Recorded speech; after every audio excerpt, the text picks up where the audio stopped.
It happened about a decade ago, during summer break when I was 15. We lived in a quiet, middle-class neighborhood in San Antonio, Texas. Our house sat on the corner of the street, and the wooden fence that bordered our backyard was strange.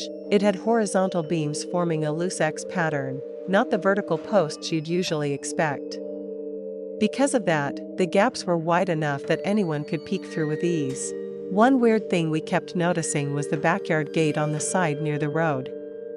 It kept showing up wide open in the mornings. My dad thought it might be the wind or kids playing around, so he twisted a piece of wire through the latch, tying it up like a bread bag. But no matter what we did, the gate kept ending up open again. In that backyard, we had a big wooden deck and an above-ground pool that the deck was built right up against. A huge oak tree stretched out its limbs above part of the deck and the pool, casting shade on the side closest to the house. My sister and I loved to float on our backs with our feet anchored at the far edge, soaking in the sun. It was a Sunday. My grandfather was over for a visit, and both my parents were inside napping. My older sister was out with her friends at a different pool, so I decided to enjoy the backyard alone. My mom closed the blinds to the back and locked the sliding door, then dozed off on the couch. I'd been floating in the pool for about 20 minutes when I caught sight of someone standing beyond the fence. The sunlight was in my face, so I couldn't see him clearly, just the silhouette of a man peeking through the gaps. I felt a little weirded out, but I didn't say anything. He walked off after a few moments. I thought it was just some curious neighbor and went back to relaxing. A few minutes later, I rolled over onto my stomach, this time facing the house. I relaxed like that for maybe a minute when I suddenly heard the sound of wood groaning under weight. I whipped around, and there he was. A man, halfway over our fence, only about 15 feet from me. The moment he landed on the grass, I froze. My body refused to move. It felt like my brain couldn't keep up with what my eyes were seeing. But then panic kicked in. This wasn't a nightmare. It was real, and I had to get out of there. The pool suddenly felt massive. It felt like it took me forever to swim to the edge and scramble out. The man didn't run, he just calmly walked along the deck, heading straight toward me. Still didn't say a word.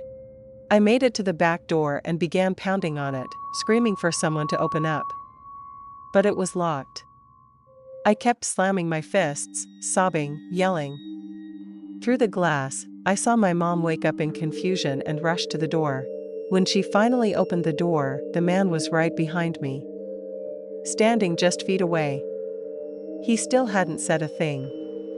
Just stared with this empty, lifeless look. I collapsed into my mom's arms, sobbing. My grandpa came rushing in. The man just kept staring through the doorway. My dad came thundering down the stairs, roaring at the guy, pushing him away from the door. He started shouting to get off our property, threatening to call the cops. My mom was already dialing. But the creepiest part came right after. Without a word, the man calmly turned around and walked away. He made his way around the house to the side gate. He untwisted the wire latch, something only someone who had done it before would know how to do. Then he walked out and disappeared across the street into the neighbor's house. The police showed up not long after. Turns out, the man was staying with his sister, our neighbor, for the last 2 months. He was a recently released convict, on parole for theft and assault. They discovered he had stolen china and even family photos from someone else on our street. Nighttime view from outside the house. 2 windows glow dimly on the ground floor. Curtains flutter slightly. A shadow stands near the fence, still and watching. Fade to a girl curled up on a pull-out couch upstairs, wide awake in the dim glow of a night light.